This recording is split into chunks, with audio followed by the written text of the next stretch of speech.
In today's video, I wanted to talk about how I explain rheumatoid arthritis and fibromyalgia fatigue to people who don't quite understand, as well as 5 ways that I helped mitigate and improve my fatigue levels and basically keep the energy that I was, getting instead of giving it all away.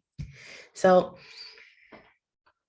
it's interesting because for me, I found that the intensities between the fatigue for rheumatoid arthritis for me and fibromyalgia may have been different, but the mechanism was still the same. Okay, so how I would explain fatigue to someone who didn't have it, and this is actually what I had used with family and friends, is that imagine your body is like a car, right? And so someone who doesn't have autoimmune or fibromyalgia type issues, you know, their car is running on normal gas. There are no leaks. It's not diluted.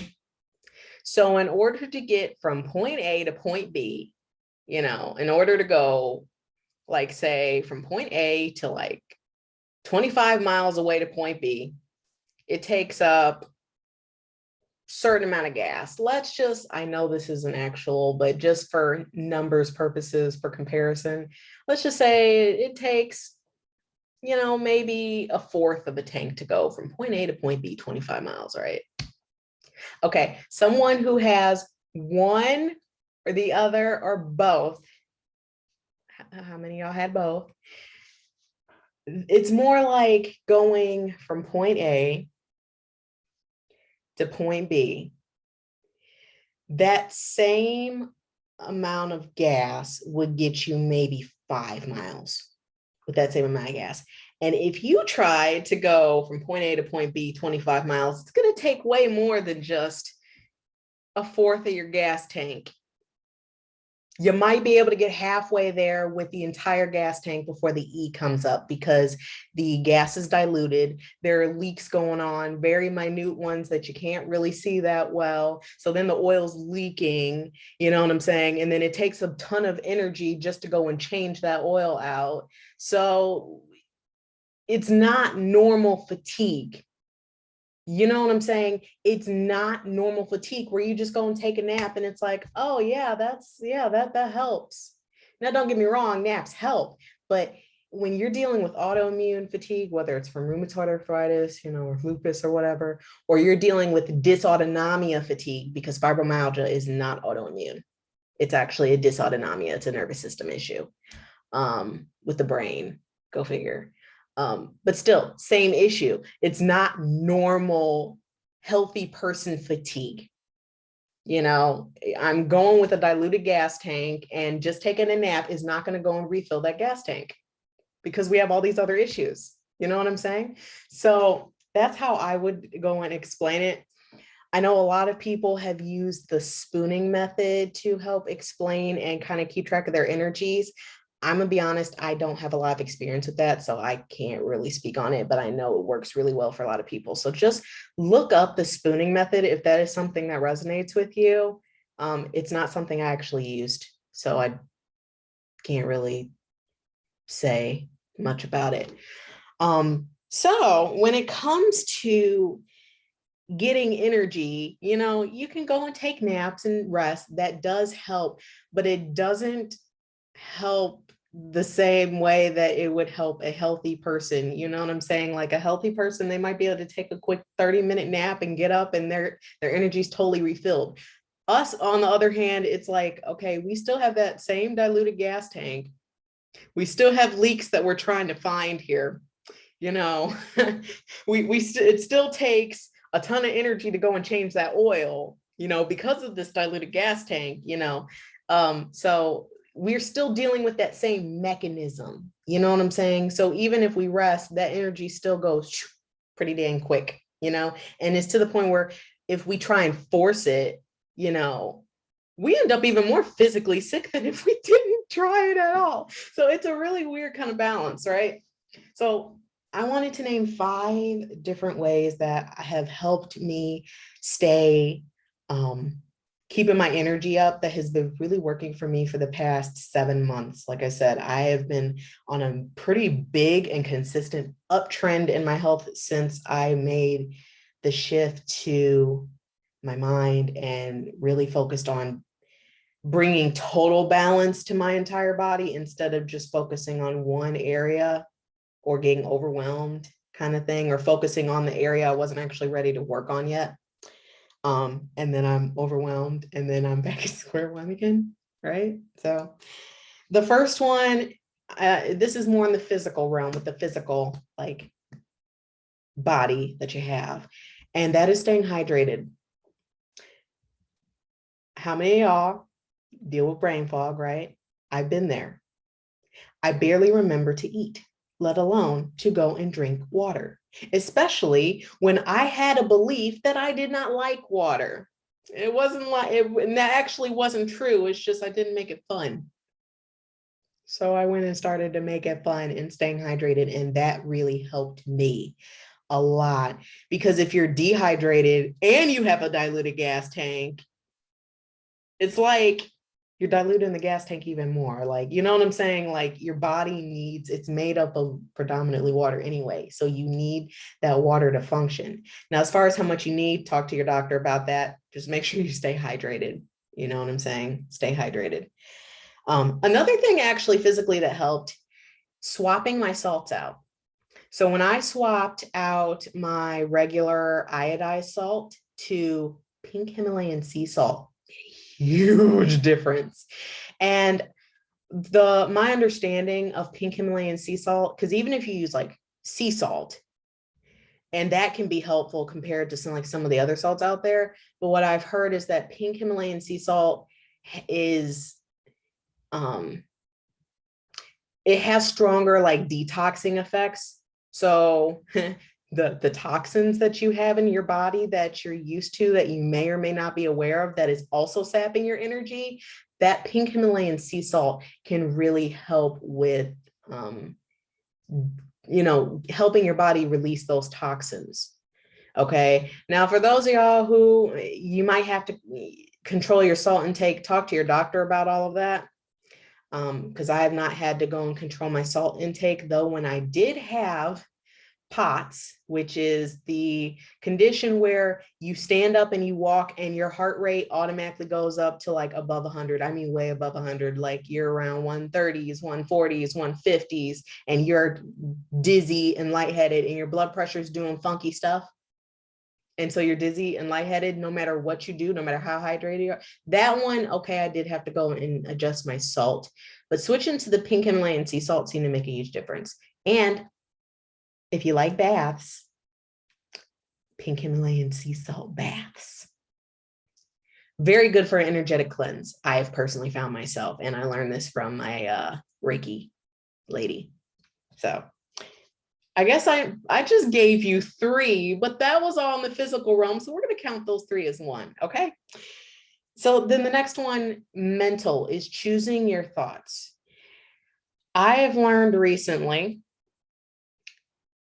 in depth, where focus goes, energy flows. Okay. I heard it before I heard Tony Robbins say it, but he's the person that comes to mind right now. And it's very true. What are you thinking about? What thoughts are you focusing on right now? Because if your thoughts are focusing on, I have this illness, I don't have good health, I don't have this, I don't have that, I'll never be able to do this, nothing's working. Is any of that healing or empowering at all? That's where your energy is going. It's going to those negative thoughts, which are basically like parasites. And most of us learn this stuff. When babies are born in the world, they don't think that stuff. They don't. They learn it as they get older and they become the adults that some of us are today. And so before you go and say, oh, I've been thinking thoughts like this all my life, or, it's, you try and tell yourself it's true because it's not actually true. I want to ask you, where'd you learn that thought from? Did you learn it from a parent? because they weren't aware of it? Did you learn it from a teacher? Did you learn it from friends? Did you learn from your community? Where'd you learn those thoughts from? Because all those negative thoughts, if that's what you're focusing on, that's where a good amount of your energy is going. Now, I've seen plenty of people who have, focus on positive thoughts and, are still dealing with, chronic illness and pain and things like that and fatigue. And I notice a huge difference in their energy and their mood, because even though things aren't perfect, they're controlling where they're focusing their thoughts on. And honestly, some of this stuff, I'm gonna be real, y'all, is subconscious. So some of y'all might be like, I'm not thinking any of those thoughts, but subconsciously you got some stuff going on that you picked up a long time ago from other people who had their own issues that you learned from them and you picked it up. You know what I'm saying? And so when you do find that you're having thoughts that are not helpful, that are not healing, because saying things are never going to get better, that's not healing. Your body actually listens to what you're thinking, whether you're aware of the thought or it's in the subconscious, your body's listening. So if you're thinking it's never going to get better, your body's like, oh, okay, well, that's what she's focusing on. That must be what she wants. So we're going to go and give her more of that, you know? Another good way to put it is, I heard this from Michael Beckwith, people don't get what they want, they get what they're interested in. And what they're interested in is what they focus on. So I know no one's sitting here like, yeah, I want disease, I want pain, I get that. If that's what you're focusing on, though, your body's taking that as that's what you're interested in. You know what I'm saying? So I encourage you to, if you haven't already, if you're not already doing this, think about things that you can replace, thoughts that would be empowering, that would replace that. So not that you go all the way into denial, like everything is absolutely sunshiny, no, but you can still go and put that thought in an empowering way. So for example, for me, when I was having pain in my wrist, I'm like, okay, I'm feeling pain in my wrist, but I know that I'm healing. Not, it has to look a certain way, but I know that I'm healing. If you're interested, I highly suggest looking into what's called command cell therapy, because that's what I actually ended up doing these months and didn't realize it. I was telling my body, clear out the autoantibodies. Get rid of the autoimmune antibodies. We don't need them anymore. And now I went from like 700s with my rheumatoid factor 10 months ago to 78. The meds was not helping. Something else that I was doing clearly was. So I guess I'm throwing out more than 5. I lost count. Well, let's go to the third area, which is your emotions. Okay. So that is one of the other places that your energy can go. So especially if you have been someone who's dealt with a painful memory, which I don't know anyone who has not been through a painful experience, right? Or something traumatic, whether you're grieving or, you've been through some stuff, okay? Your girl knows. And actually, interestingly enough, there is a link between the two. But one of the things I did to help with my fatigue is to let myself feel my emotions. And see, here's why this is important. If you fight your emotions and you're not letting yourself feel it, you're using the little bit of energy that you have to fight something that needs to come out. And see, what happens, at least what I have found, when I fight my emotions, just like if I didn't do anything with my thoughts, but if I fought my emotions and I tried to stuff them down, because that's what I learned in my family growing up. Nope, can't be angry. Nope, you cannot. Nope, anger is not okay. It's not acceptable. If you want to go and feel sad and cry, you can go and do that, but do it in private. A lot of people learn things like that, or, like to feel a certain emotion is weakness, or, like there's some sort of criticism on feeling an emotion, right? And when you learn that and you push those down when they come up or act like they're not there, Guess what? You're storing those emotions into your body. And if you store it there long enough, it starts to pop up and manifest as physical pain and ailments and things. And I think that's a good part of the reason why there is a link between people with trauma and people with chronic illness. Not saying it's all that way, but there's a correlation there. So letting yourself feel your feelings does two things when it comes to your energy. One, you're not resisting. And when you're not resisting, you're reserving the little bit of energy you have to function instead of using that little bit of energy to go and fight back something that's just natural. You know what I'm saying? Feeling emotions and feelings is part of being human, you know? So I found I got my energy back just by letting myself feel it. And then I also actually found that there was healing in that too, because a lot of the pains, like the painful emotions that, you know, I learned to avoid, that many people learn to avoid, it's actually just energy that we have kept trapped in our bodies for years. Those painful experiences that I went through in my childhood that was traumatic, I was still carrying them 20 years later, and they just happened to manifest physically. When I started to let it come out, but not force it, let it come out in its own pace, with safety nets all around. Okay, so your girl was in multiple different therapies to help me do this, because for me, those painful emotions are really intense. If you let it come out in its own pace, in a safe space, watch and pay attention to the frequency and the intensity of your fatigue and your pain, because mine improved immensely when I started to make that a practice. You know what I'm saying? Because it really was a practice. So the fourth thing that helped me with my fatigue was, you know, energetic, like focusing on the energetic body. So you can do this in many ways, actually, and I've done this in many different ways. But Qigong is my current one that I'm using. Sometimes I'll do yoga because it helps you tune into your energies.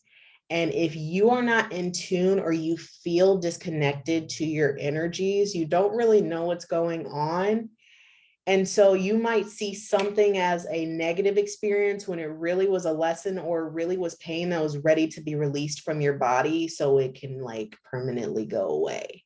Because see, here's the thing I've learned about healing, especially when it comes to like an energetic perspective, and it comes to patterns, habits, thoughts, beliefs, and things that we picked up that aren't actually our authentic self.